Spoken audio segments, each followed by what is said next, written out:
Solskjaer proves the doubters wrong, Arsenal planning for the future, Real slip up, a transfer roundup, and today's Emoji Mondays all coming up in the next few minutes as I'm your host Matt Froelich, here with the Onefootballers, and this is the Daily News. First up, Manchester United took a massive step towards securing a place in the Champions League, well, at least fighting for it in the meantime. Ole Gunnar Solskjaer is proving the doubters wrong. It seems like finally he has a bit of tactical nous about him and he really knows his squad and how to get the best out of them, even with key players such as Marcus Rashford injured. Yesterday, City had a lot of the ball. United literally set up like it was an away game, but it worked twice before the season with 2 wins at the Etihad, so why would it work for a third time? It did. United won 2-0, they got the goal, they defended well, and they managed to get a second late on after another mistake from Ederson, who really had a poor game. Solskjaer said after the match that they are 2 or 3 players away from challenging for the Premier League title.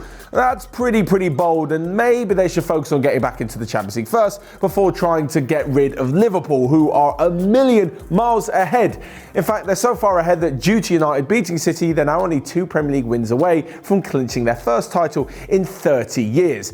As for who these players can be, well, we don't really know yet because we're not so sure how many funds will be available to United in the summer. Of course, firstly, this depends on whether they get into the Champions League or not. And secondly, what on earth happens with Paul Pogba? If he goes for 100 million, that's quite a fair bit of money to go in and bring some new players. Not necessarily a direct replacement, but maybe they'll want to be having another left back, potentially another cover at centre back, and even cover at striker as well.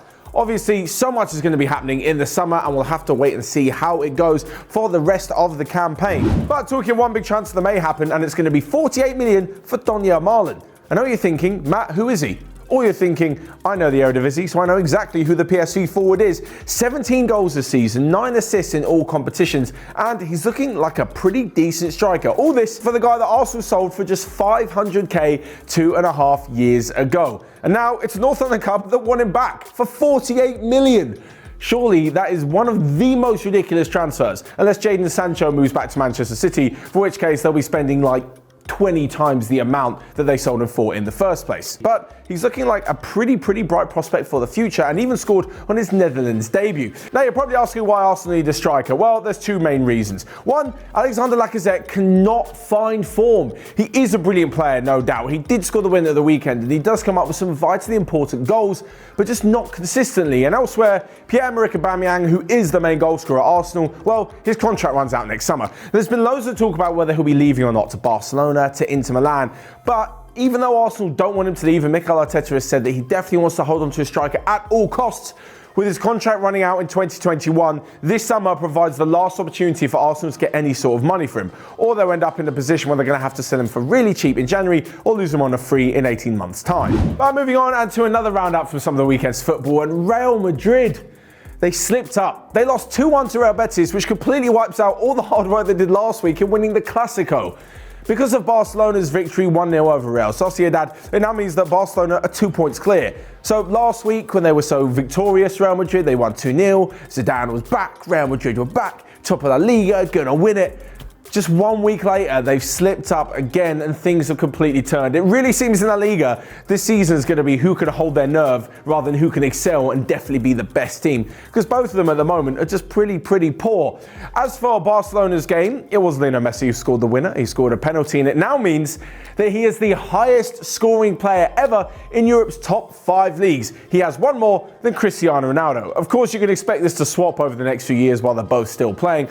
But for the weekend, it's Messi who takes top spot as Ronaldo didn't score. But his team did take top spot in Serie A. Even though it was played behind closed doors, which is rather an odd atmosphere, Juventus did win 2-0, which takes them above Lazio into the top spot in Serie A and 9 points ahead of third place Inter. So next up to a roundup of the rest of the day's transfer news, where Spurs are interested in Rangers left-back Borna Barisic. Pep Guardiola has said that Kevin De Bruyne could sign a new contract worth 350k a week. Bayern Munich manager Hansi Flick has said that Ivan Perisic probably will be staying beyond his loan at the end of this season. And last but not least, Dean Henderson has told his Sheffield United teammates that if he isn't guaranteed first-team football at Manchester United next season, he will be back at the club on loan. So next up, and a quick roundup of Friday feels, where you guys left your footballing predictions in the comment section on Friday's Daily News. First off, Safiri Jumbo guessed that Anthony Martial would be on the score sheet for United against Manchester City. Arjan Vinod correctly guessed that Dortmund would run out 2-1 winners over Gladbach. And Blues HD made a great prediction with Atletico Madrid 2, Sevilla 2. So welcome to Emoji Mondays. This is where we at OneFootball throw a couple of emojis down on some of the weekend's action. First off, and we've got the best player from this weekend, and that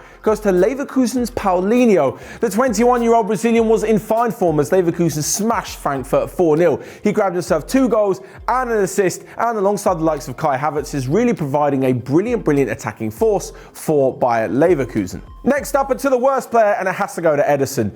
I mean, you normally don't say this about the Manchester City goalkeeper. He's normally in pretty fine form, and it's something that you'd probably reserve for Claudio Bravo, his backup.